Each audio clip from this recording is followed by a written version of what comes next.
ఎవరిని బాధితులు చేయాలనుకుంటున్నారు? మీ అభిప్రాయం ఏంటి? అసలు ఒకవేళ కేసు పెడితే ఎవరి మీద పెట్టాలి? అసలు ఎందుకు ఘటన జరిగింది అనుకుంటారు? ఎక్కడ ఫీల్ అయింది అనుకుంటారు మీరు? తిరుపతిలో జరిగినటువంటి సంఘటన న్యాయంగా ధర్మంగా మాట్లాడాలంటే అది దేవుని సన్నిధి కాబట్టి ఎవరికి మనం వ్యతిరేకంగా మాట్లాడకూడదు, ఎవరిని మనం అసమర్థులుగా మనం చేసే విధంగా ప్రవర్తించకూడదు, ఆలోచించకూడదు. ఇది కుల మతాలకు పార్టీలకు అతీతంగా ఉండేటువంటి సంఘటన, ధర్మమైనటువంటి సంఘటన కాబట్టి దీని గురించి నిజం చెప్పాలంటే దేవుని సన్నిధిలో దేవునికి సేవ చేసేవాళ్ళు సమర్థులై ఉండాలి. అటువంటి సమర్థత కలిగినటువంటి అధికారులు కానీ సేవకులు కానీ ఉండాలి. ఈ క్రమంలో తిరుమల తిరుపతి దేవస్థానంలో జరిగినటువంటి సంఘటనకు ముఖ్యమైనటువంటి కారణం ఏంటంటే నిర్లక్ష్యము ప్లస్ అధికారుల యొక్క లోపము. ఆ లోపం అనేది కూడా మనం చెప్పకూడదు. ఎందుకు చెప్పకూడదంటే వాళ్ళు అధికారులు ఒకళ్ళని నియమిస్తారు, పోలీసు అధికారులని జాగ్రత్తగా ఉండమని. వాళ్ళు అజాగ్రత్త వహించడం వల్ల ఈ సంఘటన జరిగిందని చెప్పడంలో ఎటువంటి సందేహం లేదు.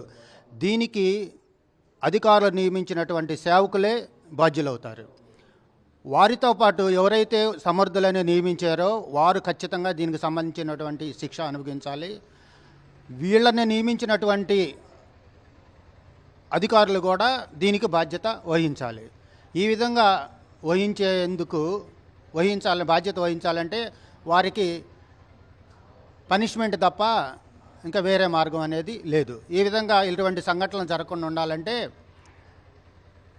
తగినటువంటి జాగ్రత్తలు తీసుకునే విధంగా ముందు ఇటువంటి లోపాలు జరగకుండా ఉండటానికి తగినటువంటి మూల్యం చెల్లించక తప్పదు. ఎవరెవరి మీద కేసులు పెట్టాల్సి వస్తే ఎవరెవరి మీద పెట్టాలి? ఎవరైతే దీనికి మాది బాధ్యత అని చెప్పారో వాళ్ళ మీద కేసులు పెట్టాలి. ఎవరు దీనికి బాధ్యత? First SP. ఈ ఎస్పీని నియమించిన వాళ్ళు ఎవరున్నారో వీళ్ళ మీదే కేసులు పెట్టాలి. అలానే టీటీడీ పరంగా చూస్తే ఎవరైతే అడ్మినిస్ట్రేషన్ అధికారులు ఉన్నారో వాళ్ళ మీద యాక్షన్ తీసుకోవాలి. వాళ్ళే ఎస్పీ గారిని నియమించారు కాబట్టి ఎస్పీ గారి మీద కూడా యాక్షన్ తీసుకోవాలి. ఇది న్యాయమైనటువంటి విధానం.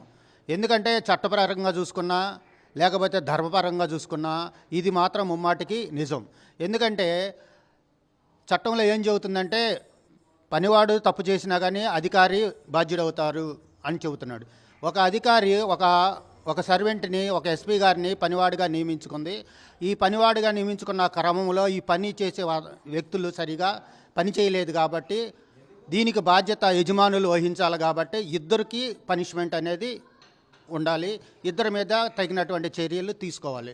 ఇది ఏ విధంగా చూసుకున్నా కానీ న్యాయంగా ఉంటుందని నా అభిప్రాయం. ఎస్పీతో పాటు ఎస్పీని ఎవరైతే నియమించారో దీనికి ఎస్పీ నియమించడానికి ఎవరైతే బాధ్యులయ్యారో బాధ్యులంటే వాళ్ళు అధికారులు కావచ్చు, లేకపోతే అడ్మినిస్ట్రేటివ్ బాడీ కావచ్చు, ఎవరైనా కావచ్చు, వీళ్ళంతా బాధ్యత వహించాలి. అందరూ బాధ్యత వహించాలి. ఎందుకంటే వీళ్ళు అధికారులు. ఎందుకంటే ఎస్పీ అంటే వాళ్ళు చెప్పినట్టుగా వినాలి కాబట్టి, వాళ్ళు చెప్పు చేతల్లో ఉంటారు కాబట్టి వాళ్ళు ఏం చెబితే ఆ విధంగా చెయ్యాలి. కాబట్టి ఆ చేసే క్రమంలో వాళ్ళు ఏం చెప్పారో, మరి ఇతను ఎటువంటి పనులు చేశాడో, ఎందుకు ఆ విధంగా ప్రవర్తించాడో అనేటువంటి విచారణ చేపడితే నిజాలు బయటికి వస్తాయి. కేసులు కట్టాల్సిన అవసరం కూడా ఉంటుందా?